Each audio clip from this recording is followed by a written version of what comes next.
Hello my dear friends and masters, welcome back to our channel 1S vegetarianism. నా పేరు స్వప్నేశ్వరి. ముందుగా మనందరి గురువైన డాక్టర్ బ్రహ్మర్షి పితామహ పత్రి సార్కి నా యొక్క అనంతకోటి ఆత్మ పరిణామాలు. సత్యలోకవాసులకి, దివ్యలోకవాసులకి, మహాకరణలోకవాసులకి, నక్షత్రలోకవాసులకి, ఏంజల్స్కి, మహావతార్ బాబాజీకి, బుద్ధ భగవానుడికి, రామ్తా మాస్టర్ మహా ఉపాధ్యాయుడు, మాస్టర్ టీచర్, అలాగే ఇమోటల్ మాస్టర్ చిరంజీవి అయినటువంటి తండ్రి ఆ మహాగురువుకి, ఆ మహాజ్ఞానికి మనందరి తరపు నుంచి అనంత కోటి ఆత్మ ప్రణామాలు తెలియచేసుకుంటూ, ఇప్పుడు ఈ వర్తమానంలోని విశ్వ చైతన్యానికి నా యొక్క అనంతకోటి ఆత్మ ప్రణామాలు, నా యొక్క స్వయానికి కూడా. అలాగే అందరికీ మాస్టర్స్ ఎవరైతే ఉన్నారో యూనివర్సల్ మాస్టర్స్ వాళ్ళందరికీ పేరు పేరున స్వాగతం, సుస్వాగతం. Welcome masters, welcome. అలాగే శాంత మేడంకి సాదరంగా వెల్కమ్ చేసుకుందాం masters. Madam welcome. Welcome to our session madam. Over to madam, Shanta madam. Thank you madam, thank you. ముందుగా బ్రహ్మర్షి పితామహ పత్రి సార్ గారికి, స్వర్ణమాల పత్రి మేడం గారికి నా అనంతకోటి ఆత్మ ప్రణామాలు, కృతజ్ఞతలు, ధన్యవాదాలు తెలియజేసుకుంటూ, రాంపా మాస్టర్ గారికి కూడా అనంతకోటి ఆత్మ ప్రణామాలు. విశ్వంలోని గురువులందరికీ కూడా ఆత్మ ప్రణామాలు. 1S వెజిటేరియనిజం టీవీ వ్యవస్థాపకురాలైన స్వప్నేశ్వర్ మేడం గారికి కూడా కృతజ్ఞతలు, ధన్యవాదాలు, ఆత్మ ప్రణామాలు తెలియజేసుకుంటా. జూమ్ లో ఉన్న మీ అందరికీ కూడా ఆత్మ ప్రణామాలు తెలియజేసుకుంటున్నానండి. నాకు ఎంతగానో సహకరిస్తున్న నా కుటుంబ సభ్యులందరికీ కూడా కృతజ్ఞతలు తెలియజేసుకుంటూ, లోబ్సాంగ్ రాంపా గారి మరణం లేని మీరు పుస్తకం చదువుతున్నాను. Thank you. మేడం, ఒక రిక్వెస్ట్ ఏంటంటే, మొన్న 14వ చాప్టర్ చాలా బాగుందని అనిపించింది. అందరికి వినిపిస్తే బాగుంటదేమో అన్నట్టు నాకు అనిపించింది. ఇప్పుడు లేకపోతే నిన్నటిదే కంప్లీట్ చేయాలనా, లేకపోతే అది చేయాలనా మేడం?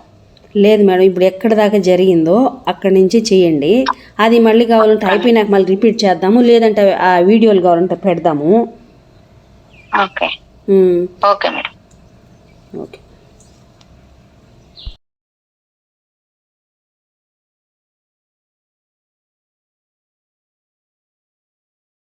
నిన్న 175 దాకా ఏమో అయింది మేడం. ఓకే.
కుంటున్నామని, ఆ జీవకణాలు నాశనమైపోతున్నాయని అర్థం. మీరు కార్ని డ్రైవ్ చేశారా? కారు బ్యాటరీని ఎప్పుడైనా చూసారా? చూసి ఉంటే ఒక్కోసారి బ్యాటరీ ధృవాల వద్ద ఆకుపచ్చ రంగుతో చిల్లుము పట్టి అసహ్యంగా కనిపించడాన్ని మీరు చూసే ఉంటారు. దీన్ని అలాగే వదిలిపెట్టేస్తే ఈ చిలుము చివరికి బ్యాటరీ వైర్ ని కూడా తినేసి కార్కి కరెంటును అందకుండా చేస్తుంది. ఇదే విధంగా మన గురించి మనము సరైన శ్రద్ధ తీసుకోకపోతే మన ప్రవర్తన కూడా పాడైపోయి తీవ్ర మనస్తత్వంతో మనం బాధపడక తప్పదు. సాధారణంగా స్త్రీలకే ఇది వర్తిస్తుంది. ఉన్నతమైన ఆశయాలతో పెళ్లాడి కాపురానికి వస్తారు. నెమ్మదిగా భర్త ప్రవర్తన మీద ఎందుకో ఓ చిన్న అనుమానం ఆమెకు మొదలైందనుకోండి. ఈ అనుమానాలను ఆమె బయట పెట్టేయడం ప్రారంభిస్తుంది. ఈ విధంగా ఆమె అనేక సార్లు మాట్లాడడం జరిగేసరికి అదొక అలవాటుగా పరిణమించి చివరికి ఓ దుర్భరమైన గయ్యాళి భార్యగా రూపొందుతుంది. ఈ ప్రపంచంలో గయ్యాళి భార్యలను చాలా నీచమైన జీవరాశుల క్రింద జమ కడుతూ ఉంటారు. ప్రశాంతంగా ఉండండి. అలా ఉంటే మంచి ఆరోగ్యంతో మీరు బాగుంటారు. ఆరోగ్యం కోసం మిమ్మల్ని భోజనం మానేసి నోరు కట్టేసుకోమని సలహాలనిచ్చే సన్నబడే విద్యల్ని నేర్చుకోకండి. ఎందుకంటే కాస్త కండపట్టి ఉండేవాళ్లే సాధారణంగా సంతోషంతో ఉంటారు. సన్నగా వ్రేలాడుతూ బహుశా గిలకల్లా ఎముకల చప్పుళ్ళు చేసుకుంటూ తిరుగుతూ ఉండేవాళ్ల కన్నా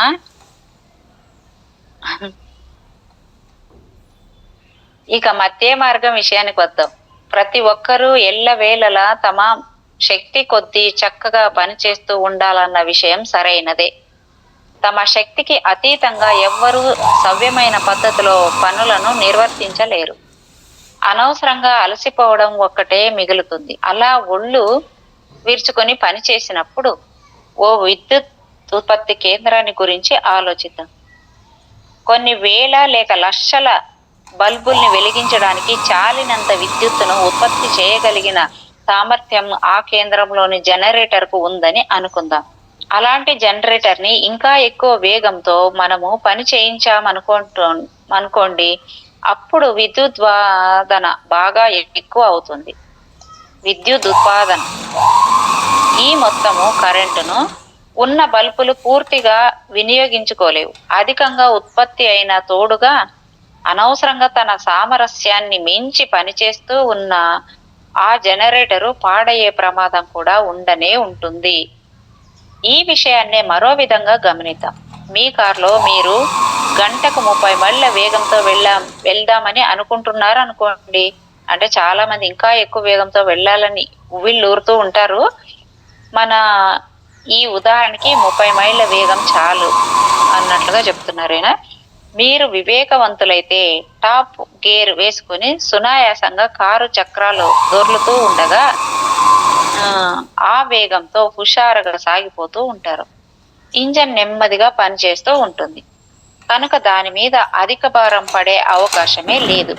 ఒకవేళ మీరు అంతగా అనుభవం లేని డ్రైవర్ అనుకోండి, మీరు మొదటి గేరు వేసుకుని 30 మైళ్ళ వేగంతోనే బండిని దూకిస్తూ ఉంటారు.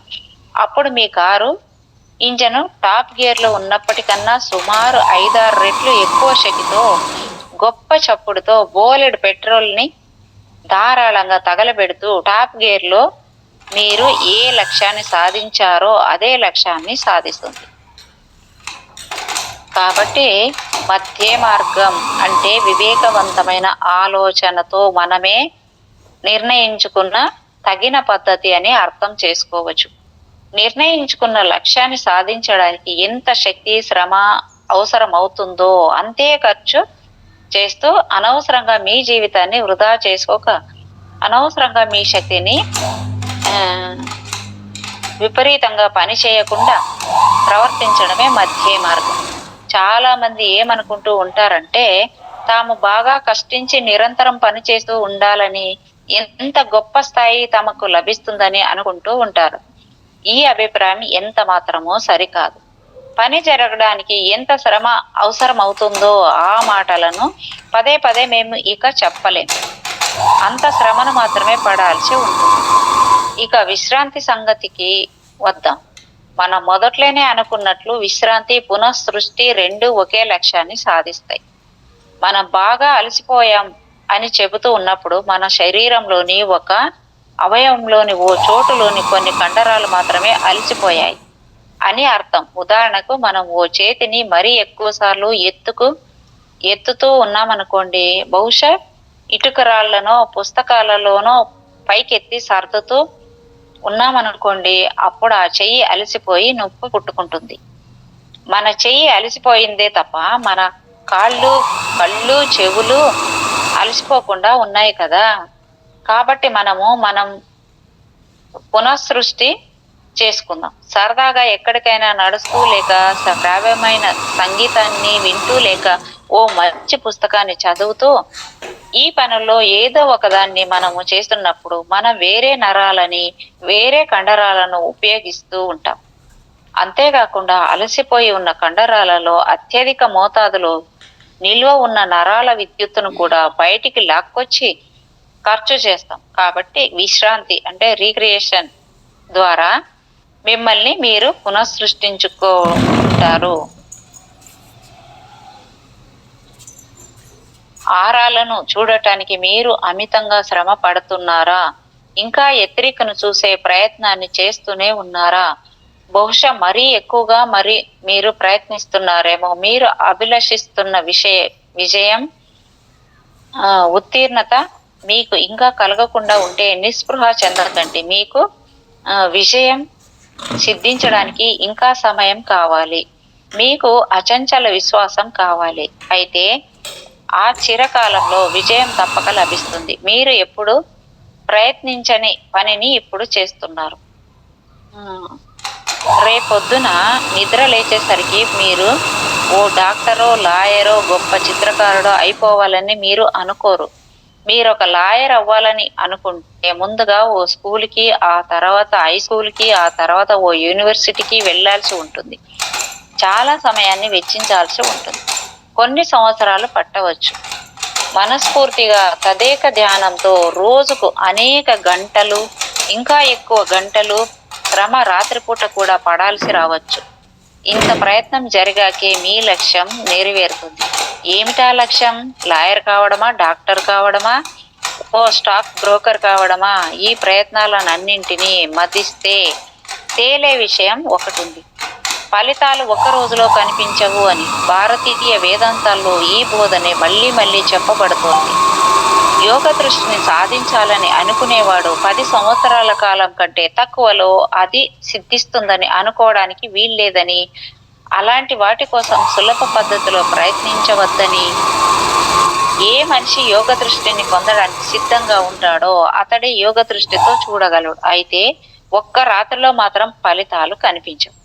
మీరేం పొందగలుగుతారో దానికోసం అవసరమైనంత శ్రమ పడాల్సి ఉంటుంది, అభ్యాసం చేయాల్సి ఉంటుంది, విశ్వాసం ఉండాలి. మీరు డాక్టర్ కావాలని అనుకుంటే ముందు ఉపాధ్యాయుల మీద విశ్వాసం ఉండాలి, తర్వాత మీ మీద మీకు విశ్వాసం ఉండాలి. తరగతుల్లో మీరు చేయాల్సిన అభ్యాసాన్ని ఖచ్చితంగా చేసి తీరాలి.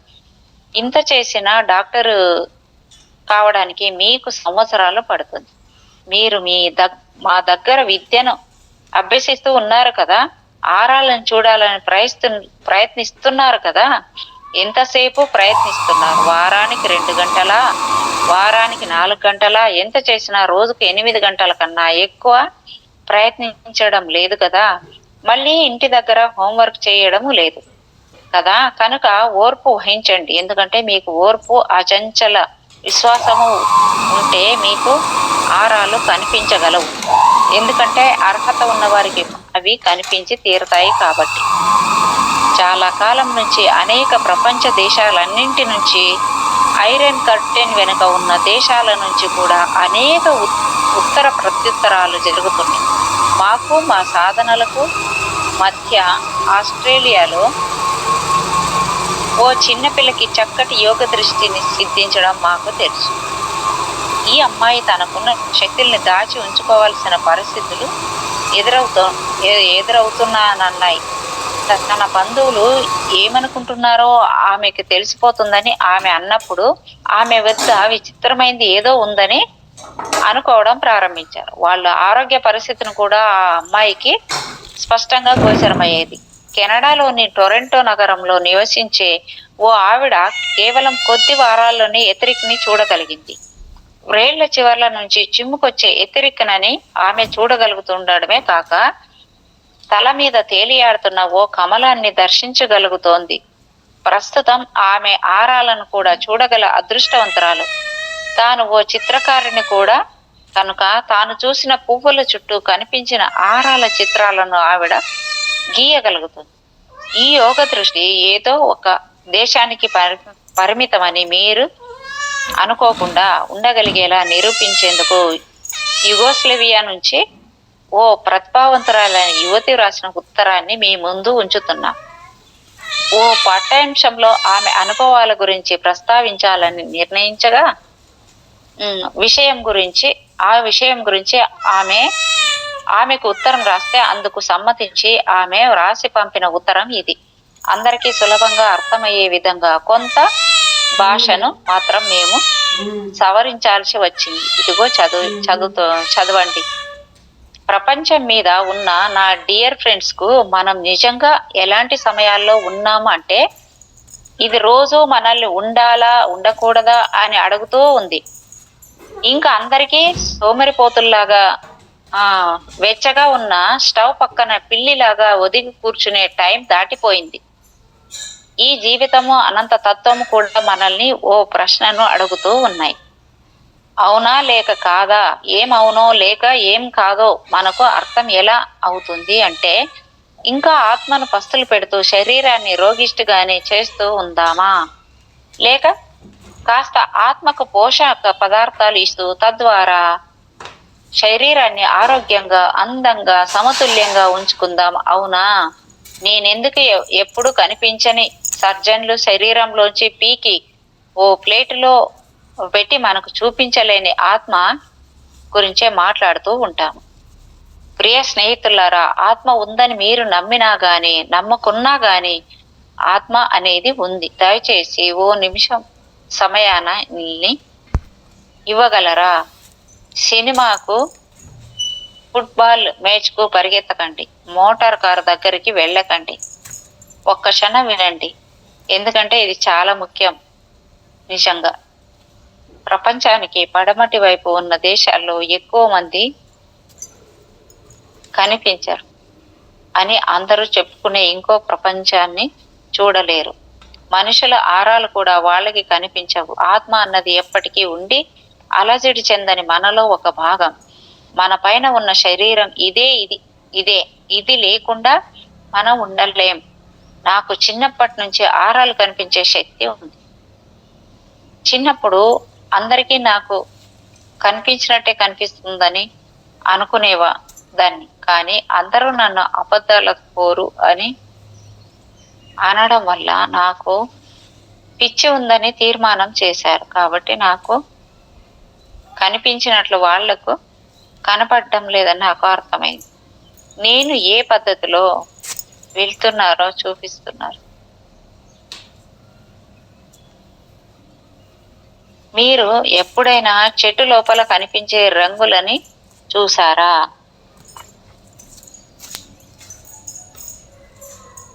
చెట్లు ఎన్ని సంవత్సరాల్లో పంటలు పండలేదో, ఏ సంవత్సరాల్లో పంటలు బాగా పండాయో కూడా ఈ గీతలు చూసి తెలుసుకోవచ్చు. గుర్తు లేకుండా ఏదీ ఉండదు. ఏదైనా సరే, ఓ పాత చర్చ్ ముందు ఓ రోజు నేను నుంచున్నాను. ఇంకెవరికి కనిపించకుండా నాకు మాత్రం ఒకటి కనిపించింది. ఆ బిల్డింగ్ చుట్టూ ఓ వెలుతురు ఉంది. ఆ వెలుతురు చుట్టూ చెట్టు లోపల ఉన్నట్టు సన్న గీతలు గీయబడి కనిపించాయి. ఆ గీతలను చూసి నేను అందరికీ చెప్పాను, చర్చ్ చుట్టూ ఎన్ని గీతలు ఉంటే అన్ని శతాబ్దాలుగా ఆ చర్చి ఉన్నట్టు లెక్క. నేను చూసిన చర్చ్ జాగ్రెబ్కు సమీపంలోనే రెమ్మెట్ అనే ఊర్లో ఉంది.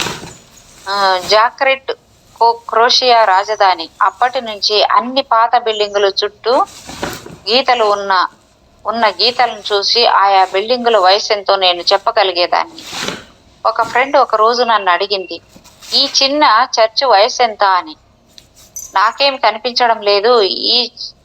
ఈ చాపెల్ చుట్టూ ఒక్క గీత కూడా లేదు. బిల్డింగ్ చుట్టూ వెలుతురు మాత్రం కనిపిస్తోంది అని చెప్పాను.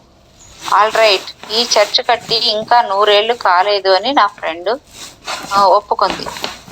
చూడండి, బిల్డింగ్కే ఆత్మ అంటే బ్రతికున్న వాటికి ఇంకా ఎక్కువే ఉండవచ్చు కదా. చెట్టు ఆరా నాకు తెలుసు. పచ్చిక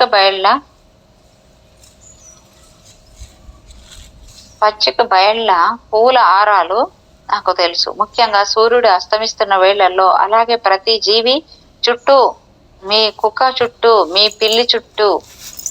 అక్కడ కూర్చొని తన సాయంత్రపు పాటను పాడుతున్న చిన్న పిట్ట కనిపించిందా? ఆ పిట్ట చుట్టూ వెలుతురు ఎలా చిమ్ముకుంటుందో దాని ఆత్మ సంతోషిస్తున్నట్లుగా ఓ పిల్లవాడు దాన్ని కాల్చి కిందికి పడగొట్టాడు. ఆ చిన్న ఆర ఒక్కసారి మిలుక్కుమని వెలిగి మాయమైపోయింది. ప్రకృతి ఏడ్చినట్టు అనిపించింది. అందరికీ చెబితే నాకు బుద్ధి లేదన్నారు.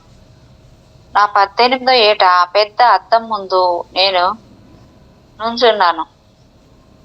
రాత్రి అయిపోయి నేను పడుకోబోతున్నప్పుడు రూమ్ లో చీకటి ఉండి నేను తెల్ల గ్లాసు వేసుకొని ఉన్నాను. గౌను వేసుకొని ఉన్నాను. అద్దము మీద వెలుతురు కనిపించి అటు చూశాను. అద్దంలో నా బొమ్మ చుట్టూ నీలి రంగు, ఇంకా దాని చుట్టూ మంటలాగా బంగారు రంగు కనిపించింది. ఆరా గురించి తెలియని నాకు భయం వేసి కెవ్వున అరుసు క్రిందికి పరిగెత్తాను. నేను కాలిపోతున్నానని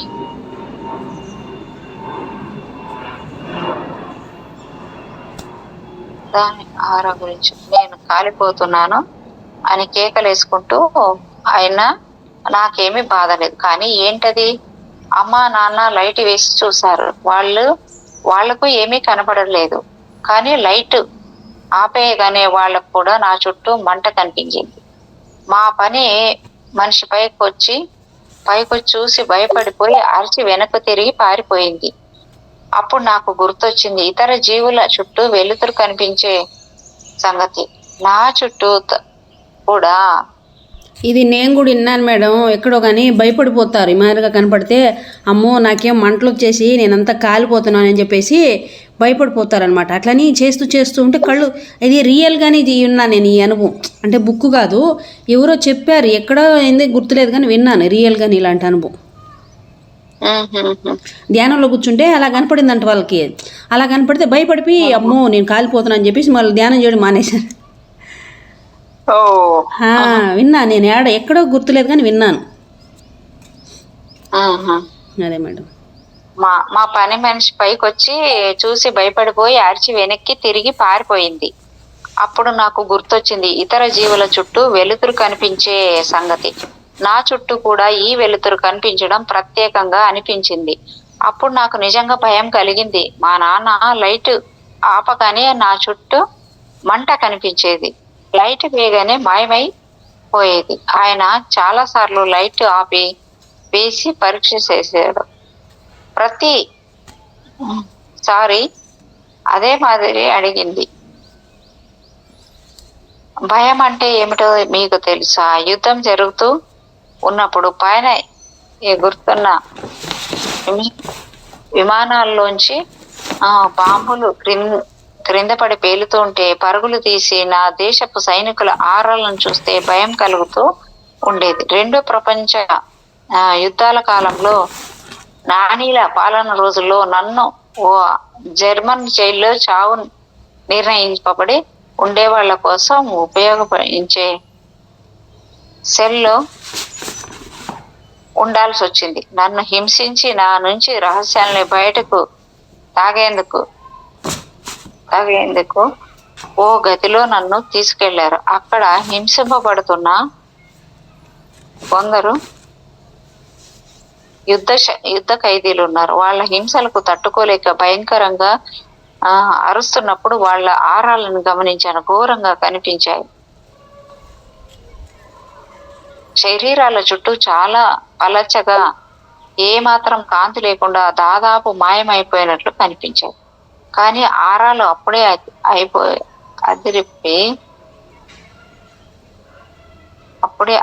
అదిరిపోయి ఉన్నాయి. మనుషులు చూస్తుంటే ఆరాలు ఒక్కసారి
ఆసనం అయిపోవచ్చు మేడం. అనే ఆలోచనతో మేడం ఇప్పుడు చదివేపాడికి అయిందా ఇంకా ఉందా మేడం? అయితే ఇదేమో చాప్టర్ అయిపోతుందంటే ఇంకా చాలా పెద్దగా ఉన్నట్టుంది అట్లా మేడం. కాదు, ఇప్పుడు ఇప్పుడు హాఫేనా? ఇప్పుడు చదివే పేపర్ అయిపోతే ఆపుదాము. 1 అవర్ అయిపోయింది మనకి టైము, ఓకే మేడం అందుకని. అనే ఆలోచనను మనము చెప్పింది వినడు. 3